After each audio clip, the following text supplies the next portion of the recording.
Good morning, everybody. It's 9 o'clock, and 9 o'clock is with me, Father Warner. We are in Tuesday of the 26th week in Ordinary Time, and our text today is taken from the book of Job, which we began yesterday. So today we are looking at Job chapter 3, verses 11 to 17, and then verses 20 to verse 22. I've entitled today's teaching, It's Not What He Says, but What He Does Not Say. So let's read the text first. Why did I not die at birth? Come forth from the womb and expire? Why were the knees to receive me, or breasts for me to suck? Now I would be lying down and quiet, I would be asleep. Then I would be at rest, with kings and counselors of the earth, who rebuild ruins for themselves, or with princes who have gold, who fill their houses with silver. Or why was I not buried like a stillborn child, like an infant that never sees the light? There the wicked cease from troubling, and there the weary are at rest.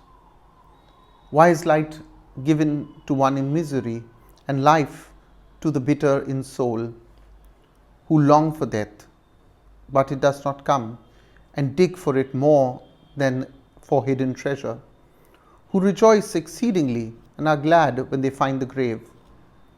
Why is light given to one who cannot see the way, whom God has fenced in? The word of the Lord. Now, my dear friends, we see a very different Job in chapter 3. While Job does not curse God at any point of time, and curse God for what could have only been called a decimation of his life, Job is no longer uttering the pious words of praise as he did in chapter 1. And he does not hesitate to express his anguish in the strongest possible terms. He laments his miserable existence, and he wishes that he was never born. It is a very odd lament uttered. If you read this text, it is uttered almost entirely in a series of questions. Why? As I said yesterday, the book of Job has the most amount of questions ever asked in any book in the Old or the New Testament. Now, let us put this text of today in its context, just in case some of you have not heard yesterday's teaching, which I recommend you do. So, twice we are told the adversary or the Satan. I'm using that word very carefully. So, this adversary or the Satan, remember, we are not talking about the devil, but we are talking in the book of Job of an adversary in heaven. Yeah. So, this adversary has alleged that Job's loyalty to God was based on the fact that God had fenced Job with blessings. He had bestowed blessing upon blessing. Remember, I said yesterday the amount of 7,000 sheep, 3,000 camels, 500 yokes of oxen, 500 donkeys, many servants, and 10 children. Job was blessed. Now, while the adversary was permitted to take away everything precious around Job, he was forbidden from touching the very person of Job. So this was really a riches to rags scenario, but one that was also filled with not just material loss, but it was a personal grief. Not only did Job lose every one of his sheep, oxen, camels, servants, donkeys, the very dwelling, we know, in which his 10 children were feasting collapsed on them, killing them instantly. Now, this adversary, called in the book of Job the Satan, had therefore lost his wager with God. He had failed to get Job to curse God. Remember, he told God, Job is faithful to you only because you have blessed him with so much. Take away that blessing and he will curse you. Yeah? So Satan now changed his game plan and accused God of an unfair wager. He says, as long as the man himself continued to enjoy God's protection, his loyalties would still be with God. So, in a way, Satan's saying, so what if God took away a few trinkets from Job's life? And it was not a few trinkets that was taken away, everything was taken away. But in a way, Satan says, Well, what's the big deal? He says, lift the protective shield around Job and let the person of Job be open to attack, and see then how he would sing a completely different song against the God he worshipped. And God permitted even that. For God, it seems, he was very confident. God was very confident with this, as he called Job, this blameless and this upright servant. And we see that in chapter 1, God calling him my blameless and upright servant. Now, this time Job, we are told, was stricken with loathsome sores, and Job cracked under pressure, but he did not crumble under its weight. It's not what he said, really, that should occupy us in chapter 3, but what he did not say. In spite of it all, he did not curse God. We are told from verse 11 onwards that Job was silent for 7 days. He was numbed, as any father would be at the loss of 10 children in one blow. And remember, it was not just Job who lost it. His wife also lost 10 children. And we know that in verse 9 and 10 of chapter 1, she tells him, curse God. You speak, and he says to her, she says, do you still persist in your integrity? Curse God and die. She has lost faith in God. She has lost 10 children. She is a grieving mother. So is Job. But Job does not curse God. In fact, he says to her, you speak as any foolish woman should speak. Shall we receive the good at the hand of God and not receive the bad? The Lord gives, the Lord takes away. Blessed be the name of the Lord. Now, so far the book spoke of what afflicted Job externally. In chapter 1 and 2, we see what afflicted him externally. Now we get a peek into Job's mind and his soul. As he spoke in his deep distress, Job now in chapter 3 cursed the day of his birth, but not once did he even come close to cursing God as Satan thought he would. So this round too belonged to God. God won once again. Yet the anguish that Job finds himself pushed him to wish that he was never born. Remember that this part of the book is not prose. Chapter 1 was prose. It's the prologue. It's written in prose form. But from now on, the book is written in poetry. And so poetic license is accompanied literally by poetic passion. At times, the words in chapter 3 onwards will sound harsh, will sound desperate, even to the point of questioning the very wisdom of God. And as he will call God later, his enemy. He says, you are my enemy.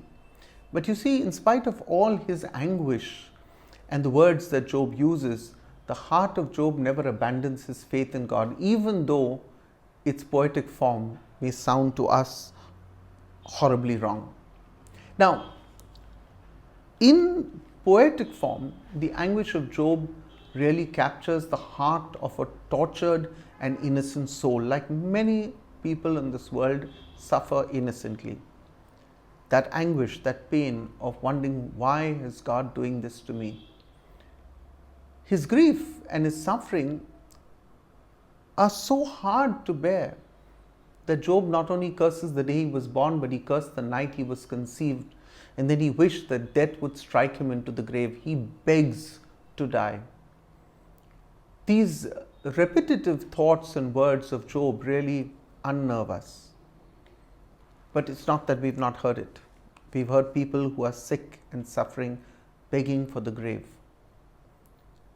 These words of Job may sound unchristian, may sound uncharitable to the God who gave us life.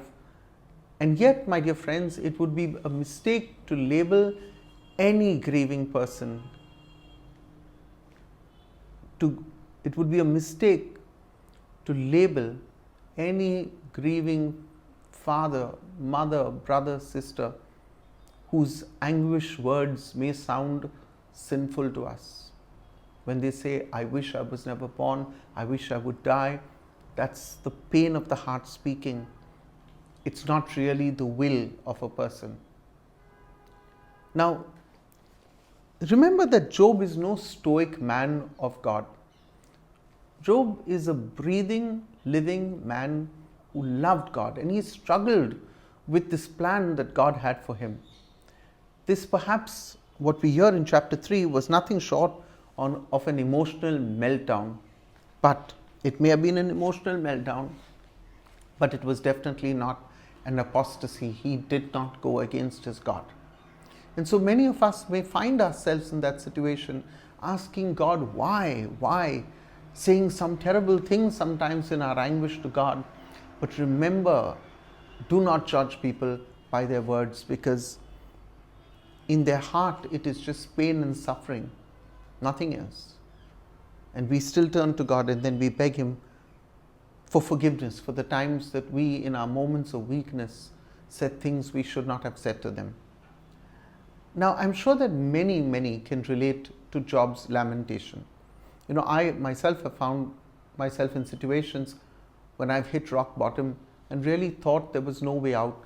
But God, in his mercy, my dear friends, in his wonderful grace, God always shows up just before it's too late. He has never personally left me stranded, and I'm sure it's the same with many of you. Even in our grief, in our death, in death, in pain, in financial struggles, we may hit rock bottom. Death is also rock bottom. Death is also rock bottom. But we see the mercy and the kindness of God the next day. We may want somebody to live, and yet God takes us through that valley of darkness. And I love the fact that the psalmist says, you are there with your crook and your staff. You don't take me away from the valley of darkness. I walk through the valley of darkness, but you are there. You, with your crook, with your staff, you comfort me. That's the beauty of that hymn we sing, the Lord is my shepherd. So I want to say this to you. If you are going through a challenge, some challenge or the other, remember God's promise to never leave us nor forsake us. God is always present to help us, even though in the trial it might sometimes seem as if he has forsaken us. The truth is, my dear friends, he can and he will never abandon us. I ask you to keep trusting. I ask you to keep believing. Hold on to the very promises that God has given you. Today, I want to pray for two very special people in my life. My own godchild, Elijah Rego, who lives in Dubai with his father and mother, Leon and Aisha. The other day I wrote to Leon and I said, this is both an intelligent and a sensitive child. You can see how he's growing up to be this, and I watch him because his dad video shoots him at every second, and then an entire group gets to see all of Elijah's growth moments. I know I'm far away from him, but those videos help me to connect to him so much, and I always see this sensitive child in the way he asks his questions.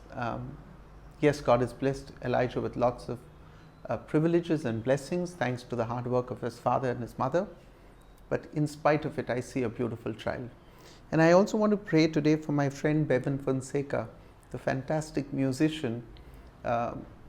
We met many years ago in St. Teresa's. I can almost remember the moment when I set my eyes on this young boy playing the keyboard at one of our outreaches, and I was just blown away. And Bevan, till today, always makes time in his schedules to come and play for some program or the other. He's a traveler, he's a wanderer, and we've had some beautiful trips together. One, I can remember where we went to Poland for just 3 days to the shrine of Our Lady of Czestochowa, to the Divine Mercy Chapel, St. Faustina's grave. We went to Auschwitz and several other places in 4 days. So happy birthday, Bevan, and happy birthday, Elijah, and may God bless you. And to all of you who celebrate your birthdays, I want to say thank you. Have a great day. Thank God for your life. Have a great day, and may God bless you. And I'd like to leave you with a blessing. Some of you have been reminding me that I'm not been blessing you at the end of the teaching. The Lord be with you. And especially if you're going through suffering, through pain, may the Lord bless you, heal you, cure you, comfort you, redeem you, guide you, guard you, protect you. The Father, the Son, and the Holy Spirit. Amen. God bless you, everybody. I'll see you tomorrow once again at 9 o'clock. Don't forget to like this video and share it with your friends and leave your comments. Keep well, everybody.